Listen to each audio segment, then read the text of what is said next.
Well, good morning, good afternoon, good evening, everyone. Um, Thank you all so much for joining.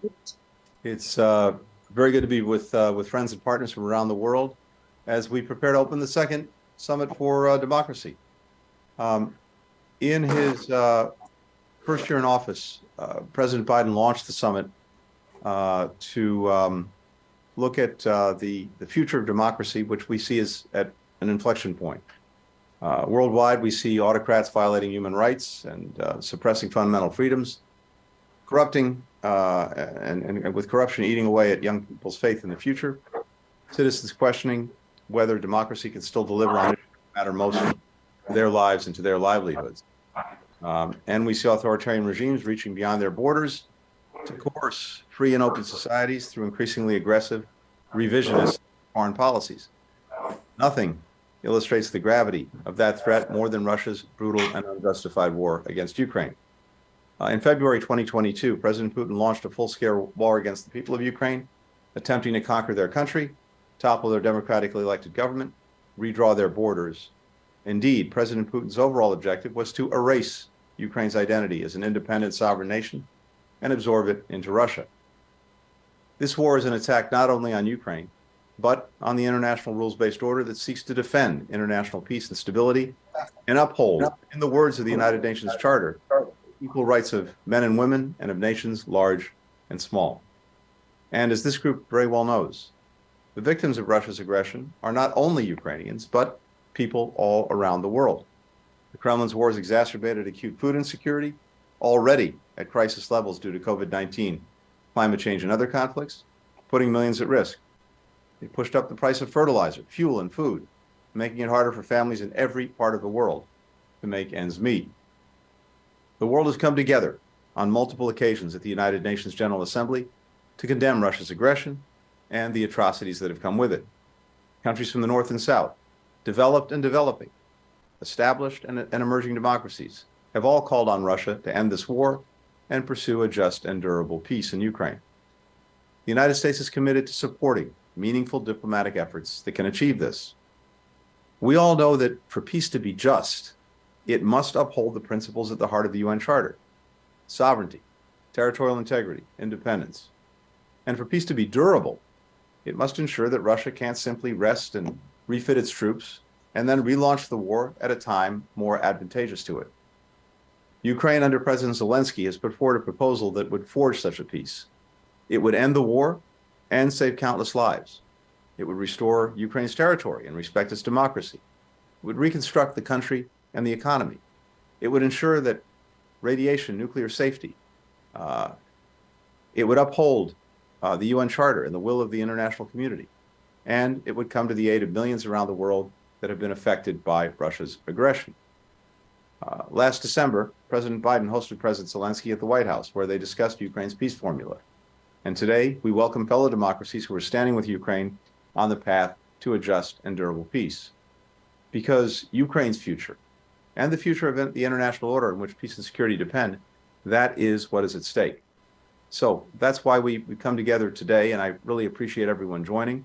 And I'm very honored to have my friend, our colleague, Foreign Minister Kuleba here to discuss Ukraine's peace plan. Dmytro, the floor is yours. Thank you. Dear Secretary, dear colleagues, dear friends, excellencies. President Zelenskyy has asked me to convey his apologies for not being able to join you today. As you may have seen on the news, he's visiting regions of Ukraine bordering the front line and the temporarily occupied territories of Ukraine. So I'm grateful to you, Tony, for convening this important meeting that allows me to present President Zelensky's and Ukraine's vision for a just and lasting peace in Ukraine. First of all, I applaud the United States for taking the lead around the world in defending democracy. This year's summit is vital, for democracy faces existential threats. Nowhere is this more acutely felt than in Ukraine. Although Russia seeks to destroy Ukraine, its aggression is not only about Ukraine. Russia also aims to destroy the world order based on international law and the UN Charter. For more than 9 years, our best sons and daughters have not only been fighting for their future, but also defending our common democratic values at the cost of their lives. In this fight, we are defending the entire democratic world. No other nation wants peace more than Ukraine, but peace at any cost is an illusion. For peace to be a lasting one, it needs to be just. The cessation of Russia's aggression and the restoration of Ukraine's territorial integrity are essential conditions for peace. Ill-advised concessions to the aggressor would only encourage Russia to intensify its attacks on democracy, giving it time to rebuild its military capabilities and resume the armed offensive against Ukraine. We need a comprehensive, just and lasting peace, and we know how to get there. To that end, President Volodymyr Zelenskyy, as you are all well aware, presented our peace formula.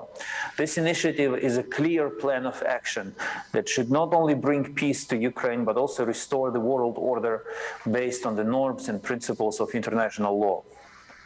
We notice that other nations are also putting forth their own initiatives.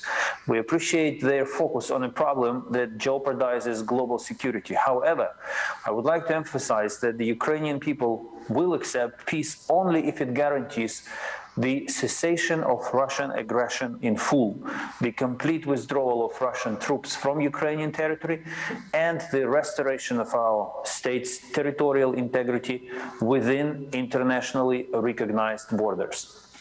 Ukraine's peace formula contains all these just conditions for ending the war. Our peace plan has already been recognized and approved, including during the vote on the UNGA resolution, principles of the United Nations Charter underlying a comprehensive, just and lasting peace in Ukraine, end of quote. The resolution, which reflects many key points of the peace formula, was approved by 141 countries. The Group of 7 welcomed and supported Ukraine's efforts to advance the peace formula's vision of a comprehensive, just, and enduring peace. The European Union has endorsed the Ukrainian initiative. The same stance is taken in bilateral agreements with our partners. I am deeply grateful to the countries that have already stated their willingness to participate in the implementation of the peace formula. We are confident that by working together, we will restore justice, protect democratic values, and restore respect for the UN Charter's principle. We want to involve as many countries as possible. We count on your help in this, and I believe that every democracy has to contribute to this cause.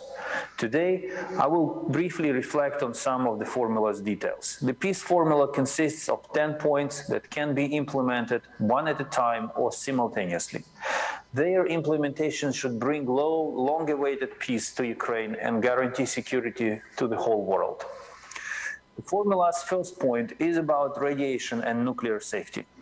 Russia has resorted to nuclear blackmail and nuclear threats, which is completely unacceptable.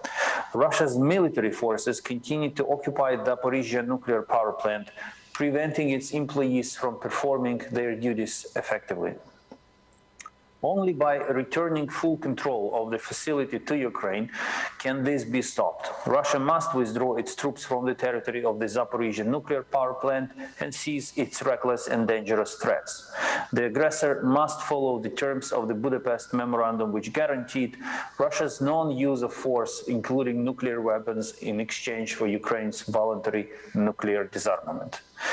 The formula's second component is food security. Russia's aggressive war is destroying global food supply chains. We are grateful to Turkey, the UN, and other partners for their assistance in implementing the Black Sea Grain Initiative. It enabled the distribution of grain to those in greatest needs. However, the problem is not completely resolved and will not be resolved until Russia ends its naval blockade of Ukrainian ports and attacks on critical infrastructure. The Black Sea Grain Initiative should be expanded and continued to reduce the threat, and freedom of navigation in the Black Sea should be eliminated. Energy security is the formula's third element. And I would like to take this opportunity, Secretary, to thank you particularly, and also our French colleague Catherine and others for organizing important meetings which boosted support for Ukraine's energy sector during the darkest months of winter. And I also take this opportunity to thank everyone who contributed to these efforts to help Ukraine with transformers, generators, and other equipment to survive winter.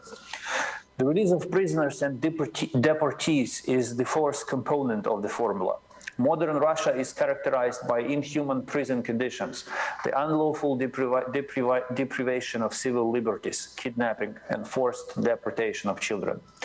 We demand the immediate release of all Ukrainian political prisoners, war prisoners, and people who have been wrongfully detained, as well as the repatriation of those who have been deported, both from Russian territory and from the temporarily occupied Ukrainian territories. The fifth point of the formula is the implementation of the UN Charter and the restoration of Ukraine's sovereignty. I don't have to dwell too much on that. We all understand what this point is about. The formula's sixth point is the withdrawal of Russian troops and the cessation of hostilities. I want to be clear. Russia has to withdraw from every square meter of Ukrainian territory. There should be no misinterpretation of what the word withdrawal implies. The formula's seventh point is the restoration of justice. Let me stop here and give you a couple of details. The aggressor must pay for all damages caused to Ukraine. It is critical to establish an international compensation mechanism for Russia's payment of reparations. However, not all losses are recoverable. Nobody will be able to bring the victims of Russia's barbaric invasion back to life. Aggression is accompanied by heinous crimes, as evidenced by the murders in Bucha and Irpin, as well as the Russian torture chambers in Kherson and Izium. The exact number of civilian Ukrainians killed in Mariupol is unknown, but it is believed to be in the tens of thousands. The responsibility for this lies not only with the Russian Federation's political and military leadership, but also with the ordinary executors. The memory of the innocent victims demands that all those responsible for these atrocities face just punishment. By issuing an arrest warrant for Putin, international justice has already given a proper assessment of his crimes. The special tribunal for the crime of aggression against Ukraine's effective work should further restore faith in justice. The formula's eighth point is ecological security. And again, I think the damage inflicted on Ukraine's environment is incomprehensible, and we have to focus our efforts on bringing responsible to account. The ninth point of the formula is the prevention of war escalation and the repetition of aggression. And finally, the 10th point, the formula's 10th point is confirmation of the end of the war. These are very simple 10 points. They all make sense, and they have to be implemented. And we have to be united in ensuring that this formula is taken as the basis for further settlement. But the international community has always shown that it will not tolerate an insult to the principles of the UN Charter. And I therefore urge all countries to reaffirm their resolve and join efforts to put Ukraine's peace formula into action. Each country, I emphasize, each country can contribute to the cause of peace by participating in the implementation of specific points of this peace formula. Thank you very much for your attention, and thank you for giving us this opportunity to highlight the peace formula by Ukraine. Dmytro, thank you very, very much. Thank you for walking us through it. I think it's very important, and it also underscores a couple of things. One, I think we all have to be very much aware and beware of what may seem to be well-intentioned efforts, for example, to call for ceasefires, which would potentially have the effect of freezing in place the conflict, allowing Russia to consolidate the gains that it's made, and simply use the time to rest and refit and then reattack. And so what seems to be appealing on the surface, who wouldn't want the guns to be silent, can also be a very cynical trap that we have to be very, very careful of. And of course, I think it's safe to say, Dmytro, that no one wants peace more than the Ukrainian people, because they're the ones who are suffering directly from its absence and from this aggression. But it has to be just and it has to be durable. Otherwise, it's ultimately for naught. I'd like to take the opportunity to just go around and hear from colleagues. Catherine, I know you have another obligation, so I want to turn to you first and just get any reflections that you may have. Good afternoon, colleagues, excellencies. Let me switch to French, if I may. First of all, I would like to thank the Secretary of State of organizing this meeting on the margins of the Summit for Democracy. Thank you, Anthony, and also applaud Dmytro's participation. And I would like to reiterate our full support to Ukraine for its freedom, its sovereignty, for its territorial integrity, for its security. Ukraine is also fighting for us and for our own security. Your resistance, your courage make us proud. To our Ukrainian friends, you know that you can count on France's support and that of the European Union. For more than 1 year, Russia is waging a war of aggression, an illegal war, non-provoked, unjustified, unjustifiable. It is also conducting a war against the principle and values that we all share, against the rules to which we are all attached. First among which, the Charter of the United Nations, international human rights and laws, and international law in general.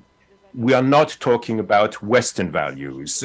We are talking about the common rules around the world, and it's also about respect for human dignity, everything that underscores the universal human rights. Dmytro mentioned the meeting that we organized in Paris on December 13th. I would like to make reference to what we were able to do together, Dmytro, during the meeting of the Human Rights Council, which was organized in Geneva on February 27th. And there we were able to organize an event that brought together more than 50 countries to condemn the Russian crimes, which are representative of war crimes and clearly war crimes against mankind.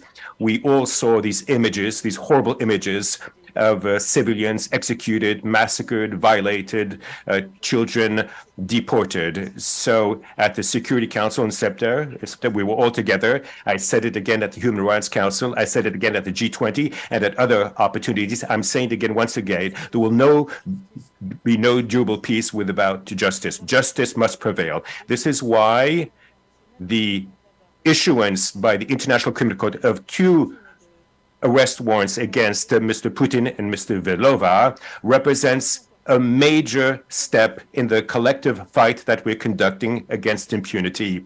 And I would like to call the party states to the Statutes of Rome to respect their international obligations in this respect. I also call upon the European Council to work now to strengthen the protection of children in Ukraine. We must do everything we can, starting by documenting human rights violations committed by the Russian troops against these children, including forced transfers and deportations. So to refuse Russia's victory, that does not mean that we want the victory of the West against the East or the North against the South. It is important to break these misrepresentations. These are lies. It is simply refusing that force should prevail over law. It's refusing the denial of the most fundamental laws and rules of international law, those which allow us to live in peace and stability. So we will not allow Russia to win. The stakes are much too high. Let's be united and let's move again together. Moment for us, as you know, so thank you for giving me the floor early. Thank you. Merci beaucoup. Merci, Catherine. Thank you, Catherine, very much. I'd like to turn now to Jan Jelenkovský from the Czech Republic. Jan, over to you. Thank you, Tony. Dear Dmytro, dear colleagues, ladies and gentlemen, I'm pleased that we have a chance to discuss this key issue right at the beginning of the summit. The Russian war against Ukraine has already taken too many lives and destroyed too many homes of innocent people. We all are desperately looking for peace. We all, but one man, wish to see the end of this war. The man is Vladimir Putin, and the International Criminal Court has finally charged him with war crimes and issued an arrest warrant against him. I've heard a lot of comments suggesting that he will never appear before the ICC or Special Tribunal for prosecution of crimes of aggression, the establishment of which Czechia strongly advocates. I have also heard many voices suggesting that Ukraine will not have enough strength and capabilities to fully restore its territorial integrity. That is not possible, or that is too risky and too dangerous to try to liberate Crimea. That Vladimir Putin will not give up the peninsula, that he will not give up Ukraine, which he so arrogantly claims he is entitled to. That the US, the European Union and the West cannot sustain the long-term military and financial support of Ukraine because of our economic burdens. Many say that Ukraine is too weak and Russia too strong, that Ukrainians must negotiate and must compromise and give up some of its territory. That is exactly what happened to Czechoslovakia prior to the Second World War. Many European leaders believed at that time that ceding of significant parts of my country in the autumn of 1938 to Hitler would bring peace. It was peace for our time, some of them said. And that is exactly what Vladimir Putin wants, force us and Ukraine to give in and accept his so-called peace proposals in order to prepare Russia for even bigger war. It is vital to achieve a just and lasting peace in Ukraine. It is not an option, it is a necessity. Ukraine is by no means weak because of Ukraine's citizens are strong. We saw this in the very first days of the Russian aggression, and we have been witnessing it every single day since. They are fighting not just for their territory and their homes, but for values we all share. Ukrainians are dying for freedom of speech, for democracy, for the simple principle that borders shall not be changed by force. We need to support brave Ukrainians and make sure that they will have all the means to restore the territorial integrity of their country, including Crimea. We need to make sure that war crimes committed by Russian troops under the order of Putin do not go unpunished. Only then can peace be fair and lasting. Thank you. Jan, thank you very, very much. Can we go now to Eli Cohen from Israel? Eli, over to you. Hi, Tony, how are you? Good to see you. Israel is a democratic country facing security challenges. We feel affinity with Ukraine, and the Ukrainian people as they fight for their independence and sovereignty. We do know how it feels to fight for our homeland and identity. Israel, and actually the lessons of the 20th century are clear. The international community should raise a voice, loud, clear, and moral. Early on, Israel has made a firm commitment to supporting Ukraine and upholding its territorial integrity.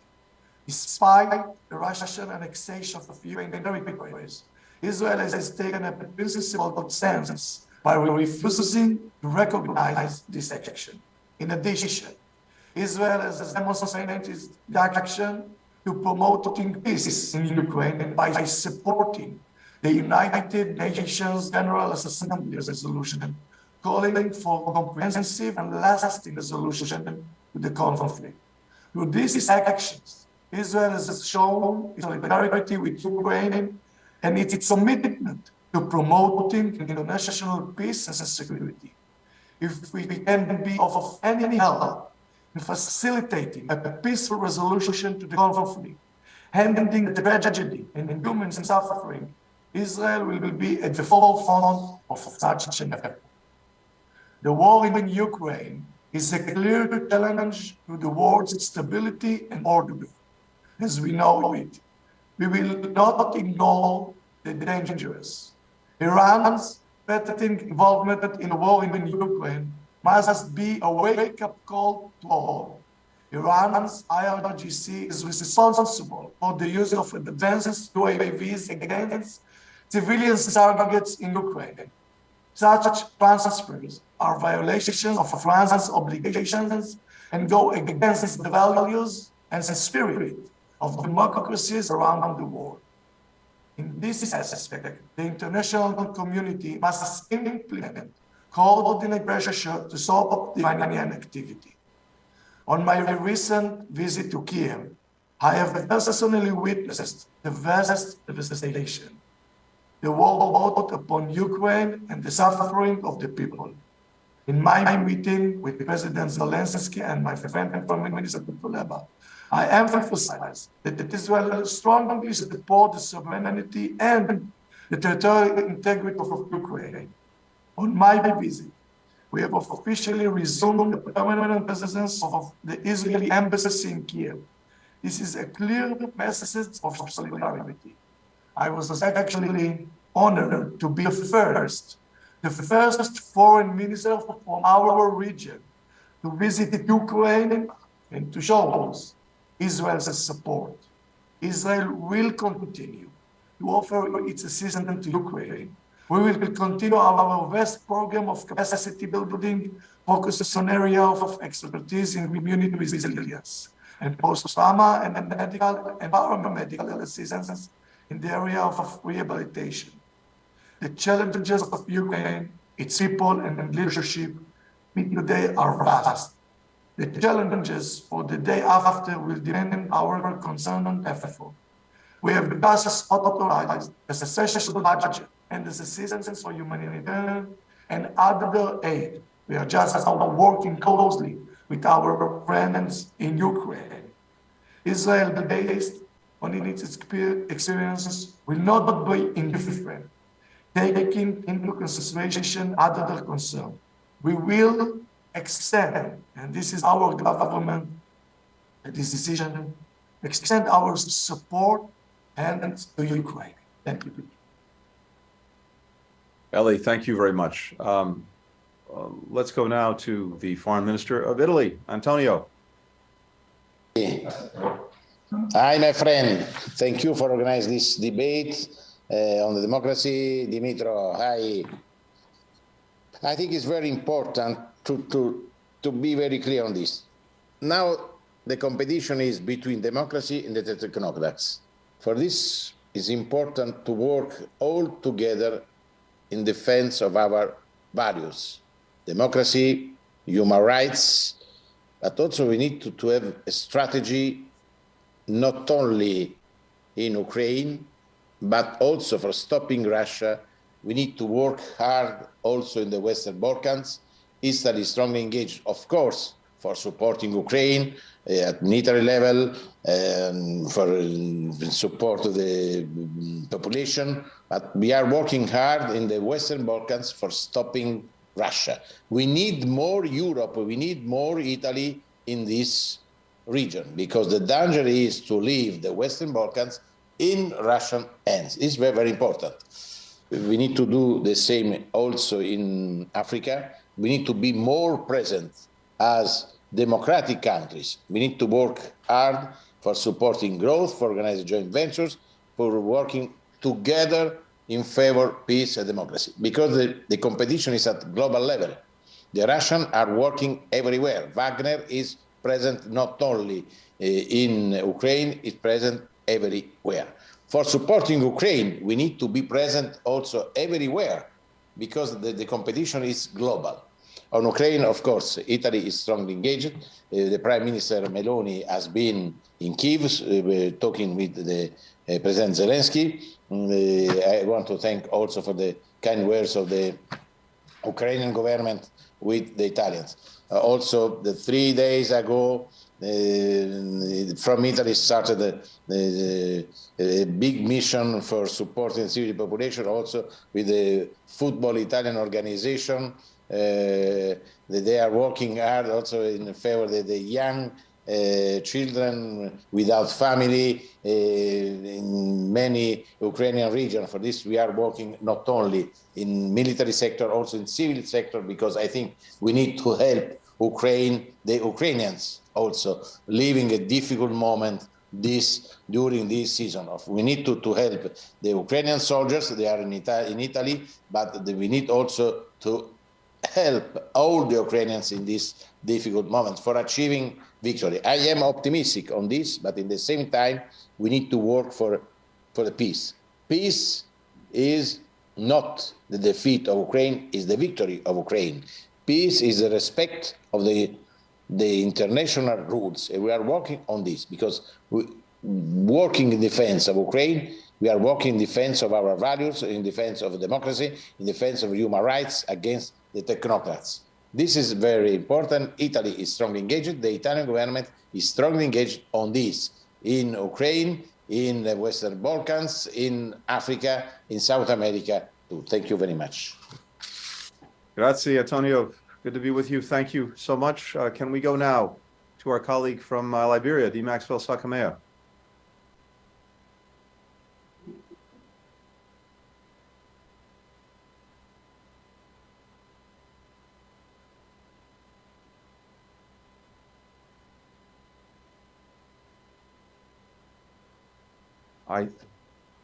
I think the picture may be frozen. Let's see if we can get our colleague.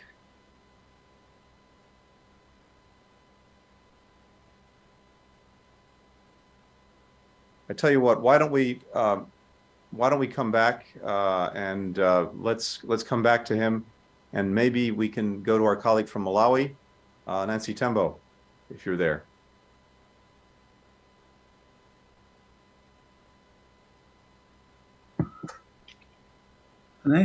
Can you hear me?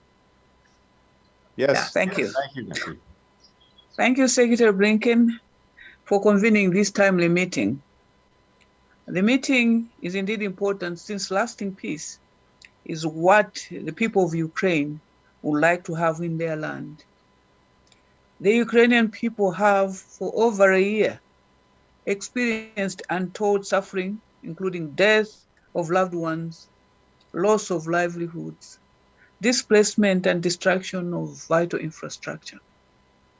The war has also generated ripple negative effects on the global economy, more especially on developing economies such as ours. In addition, the conflict has exposed the failure of the United Nations Security Council in safeguarding principles of the UN Charter when it's being violated by one of its own permanent members. On its flip side, the war has displayed the brevity and resilience of the Ukrainian people who have put up a strong resistance against a superpower. They have shown us that everything is possible if there is a strong will and unity of purpose. Since the conflict began, the UN General Assembly in New York, as well as the UN Human Rights Council in Geneva, has passed several resolutions calling for an immediate withdrawal of Russia from Ukraine. Malawi has supported each and every resolution because it believes and respects the UN Charter, which promotes the sovereignty and equality of all states. These resolutions, while exerting political and diplomatic pressure on Russia to withdraw, have not really resulted into cessation of hostilities on the ground. The atrocities and the negative impact of the war on Ukraine and the world economy continue. Now is indeed the time to move a step further by coming up with more concrete actions that would ensure comprehensive, just and lasting peace for the people of Ukraine. We believe that the two warring parties should be brought to a negotiating table for genuine dialogue aimed at ceasefire, and we mean genuine, not just a break from the war, but genuine dialogue. In addition, the United Nations Security Council should also live up to its expectations and mandate of safeguarding the principles of the UN Charter. As a country, Malawi will continue to stand with the people of Ukraine in multilateral fora until there is positive change in Ukraine. I am confident that with such collaborative efforts by the international community, a comprehensive, just, and lasting peace in Ukraine is possible. Thank you, Secretary Blinken. Nancy, thank you very much for joining us today. I appreciate it very much. And it looks like we have our friend from Liberia back online. Adi Maxwell, back over to you. Thank you. Sorry, I'm in Lusaka, Zambia, for the Democracy Summit. Our profoundest gratitude to the Honorable President Biden and his co-host for organizing this Democracy Summit. Having said that, I have the pleasing duty to convey special greetings and warm felicitations from His Excellency Dr. George Manneh Weah, President of the Republic of Liberia, and in my own name, and congratulate His Excellency Mr. Volodymyr Zelenskyy, President of Ukraine, and the government and people, and the gallant men and women of Ukraine in arms for successfully holding out, protecting, and defending the sovereignty and territorial integrity of their great country in the wake of Russia's condemnable, unprovoked, and unjustified brutal invasion of Ukraine, as well as the illegal annexation of the parts of Ukraine since February 24, 2022. Let me extend my profound thanks and appreciation to the Honorable Anthony J. Blinken, United States Secretary of State, for inviting to participate in this important virtual discussion with the theme, A Just and Lasting Peace in Ukraine, with His Excellency President Zelenskyy of Ukraine.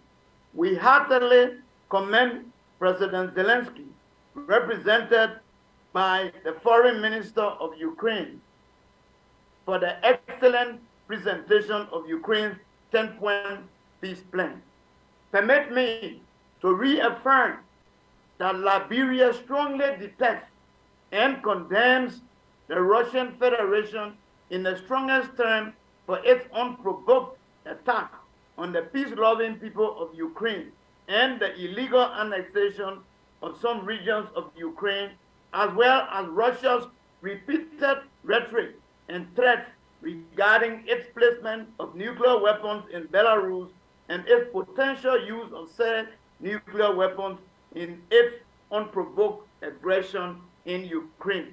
The Republic of Liberia was founded by brave men and women of courage in pursuit of liberty, justice, and freedom for all. As a responsible member of the Committee of Nations, Liberia remains unwavering and strongly committed to the promotion and sustenance of the core values and principles of liberty, justice, human rights, freedom, respect for independence, sovereignty, and territorial integrity, democracy, and humanity in general, anywhere they are threatened around the world. Liberia has and continues to firmly cooperate with other nations in support of global peace, security, and international rule-based order.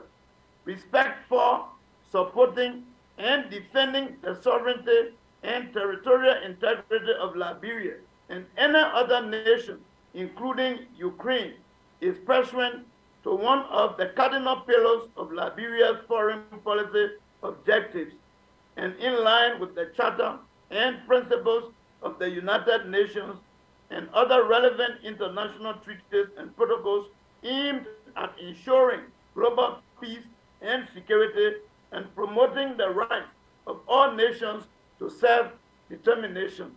In the premise, Liberia reaffirms its unreserved commitment, support, and calls for the urgent restoration of just, lasting, and comprehensive peace to Ukraine and hereby endorses to the fullest the 10-point peace plan in its entirety as excellently presented by His Excellency President Zelensky of Ukraine through the Foreign Minister of Ukraine. In conclusion, I wish to again thank His Excellency President Zelensky for the exemplary leadership and bravery he continues to demonstrate in leading his great country and the resilient people of Ukraine in the path of defending their independence, sovereignty, integrity, and fundamental rights to liberty, freedom, justice, self-determination, democracy, and humanity in general. I wish us all fruitful deliberations as we continue to build strong global collaborative partnerships and step up the necessary imperative momentum in providing Ukraine with the most needed security, economic, logistical, and humanitarian assistance, while strengthening and deepening the compelling endeavors of the international coalition and defenders of the core values and fundamental principles of independence, human rights, the tenets of democracy, sovereignty, and territorial integrity, and humanity, to continue to hold the Russian Federation fully accountable for the gross violation and flagrant disregard for the Charter and principles of the United Nations Charter and humanity in general. Liberia has co-sponsored, supported, and voted for every resolution related to this unprovoked aggression by Russia in Ukraine.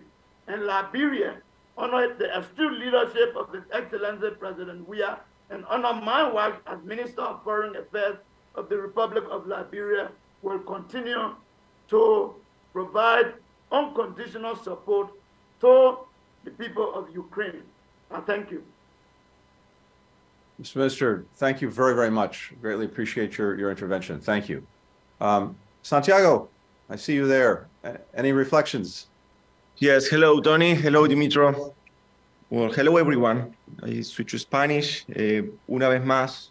Once again, we are meeting here to deal with the serious situation in Ukraine, to reach a peace and to get peace in Ukraine and the region, because this is imperative and we have to mobilize all of us. And this is why I want to thank this meeting and the opportunity for me to take the floor, because Latin America, from Argentina, we express our firm position. To start, we have to highlight that peaceful will not be possible if we don't get a ceasefire. Argentina condemns, and we always condemn, the invasion of Russia into Ukraine, and we reaffirm our commitment with the independence, unity of Ukraine. We want peace in Ukraine, that is a peace that can last, and in respect of the international law. We will reach this if we really respect the principles of United Nations, because we have to have a peaceful world, and we signed this in 1945, and respect of international law and the sovereignty of the states, and in territorial integrity, and the solution in a peaceful manner, and respect of human rights. Argentina, during 2022, and the first time in our history, we were the chair of the Human Rights Commission, and we were able to achieve during this time a task that was really highlighted by all the members of that commission. During this time, we expressed our concern about the attacks to human rights. this war started 1 year ago, and we have to insist that the human rights have to be respected. But we see the attacks on human rights and the infrastructure. We are concerned about violation of human rights, of international law. Examples that were submitted into the 52nd meeting of the United Nations. These have to be classified as crimes of war. And we have to underline that we respect human rights and international law. And this is not optional. All these crimes have to be investigated, and responsible have to pay a price. We need this to include the criminal sanctions and the non-repetition of this crime. Therefore, the humanitarian aid is fundamental for the survival of those that are most vulnerable. We really want to free access to these areas that are so vulnerable. We will continue to lessen the suffering of the Ukrainian people. We in Argentina and our white helmets have really participated in these activities with the Ukrainian community. We also had 2 missions in the evacuation of Argentine and Latin American people that were in Poland and Ukraine. We know that dialogue and diplomacy is the only way out to avoid any suffering. This war is a catastrophe for Ukraine, for its people, for Europe as in general, not only for them, but the consequences will be dire for the whole world. And even if we are far away, but they are really suffering the energy cuts. And I want to remember what Pope Francis said: please do not forget the Ukrainian people, because they suffer the crimes of the war, and we have to participate. Please, a ceasefire, an end to the conflict, and to reach a lasting peace and just peace, not only for Ukraine, but for the world as a whole. Thank you. Thank you very much, Santiago. And we now have a video from our friend from Japan, Foreign Minister Hayashi, who couldn't be with us live today, but asked to be recorded so he could participate. So let's go to Foreign Minister Hayashi.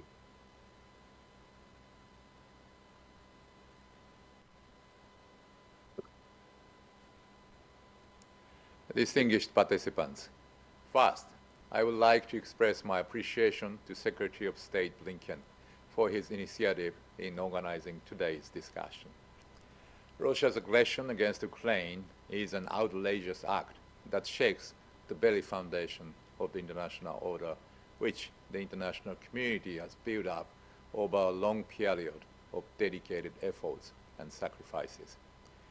This aggression is a serious violation of sovereignty, territorial integrity, and other principles of international law, including the UN Charter, and poses a clear challenge to the international order based on the rule of law. Unilateral attempts to change the status quo by force, such as Russia's aggression against Ukraine, can never be tolerated anywhere in the world. From this point of view, Japan has consistently and strongly condemned Russia, imposed strict sanctions against the country, and provided robust support for Ukraine. In order to bring Russia's aggression to an end as soon as possible, the international community should enhance its coordination more than ever and raise a united voice that unilateral change of the status quo by force is unacceptable. At the emergency special session of the UN General Assembly in February, which I attended, a resolution calling for a comprehensive, just, and lasting peace in Ukraine was adopted with the support of the overwhelming majority of all member states. The international community hopes that peace will come to Ukraine as soon as possible. But it must be not a mere ceasefire, but a just peace based on the principles of the UN Charter. We should not allow the world to revert to the jungle where brute force and coercion would prevail. we should protect the free and open international order based on the rule of law, in which all nations, large or small, can make decisions freely under international law. From this perspective, during Prime Minister Kishida's recent visit to Ukraine, he conveyed to President Zelenskyy Japan's high regard for the peace formula that President Zelenskyy has been advocating as a path to a just peace. In the G7 process, where Japan holds the presidency this year, I chaired a G7 foreign ministers meeting in February, and G7 foreign ministers underlined their commitment to upholding the international order based on the rule of law and committed to actively working with Ukraine for a just and lasting peace in Ukraine. In order to stop Russia's aggression as soon as possible, Japan, as the G7 presidency, will maintain the unity of the G7 and other like-minded countries and promote strict sanctions against Russia and robust support for Ukraine. At the upcoming G7 foreign ministers meeting in Karuizawa, Nagano, and G7 Hiroshima summit, we would like to send a strong message to the world that G7 will never tolerate unilateral attempts to change the status quo by force anywhere in the world, or accept Russia's nuclear threats, let alone its use of nuclear weapons. The G7 is determined to uphold the international order based on the rule of law. Well, thanks very much to our friend Foreign Minister Hayashi for joining us with these pre-recorded remarks, and thanks to everyone for joining us today. And Dmytro, thank you very, very much for being here, for sharing and going through the peace plan that President Zelenskyy has put forward. All of us are committed to peace, but I believe also all of us are committed to making sure that that peace is a just and lasting one that respects Ukraine's sovereignty and territorial integrity. And as you heard today, Ukraine is proposing 10 common sense principles that could serve as a roadmap to peace. This war could, of course, end tomorrow if President Putin so chose, by withdrawing Russian forces from Ukraine. But meanwhile, we have a plan put forward many weeks ago now by Ukraine. I really commend the plan to each and every one of you, and would ask you to consider the 10 principles, and of course to stand with Ukraine on the path to a just and durable peace. With that, we're adjourned for today with my thanks, and we'll be looking forward to seeing many of you in the days and weeks ahead. Thanks everyone for joining today.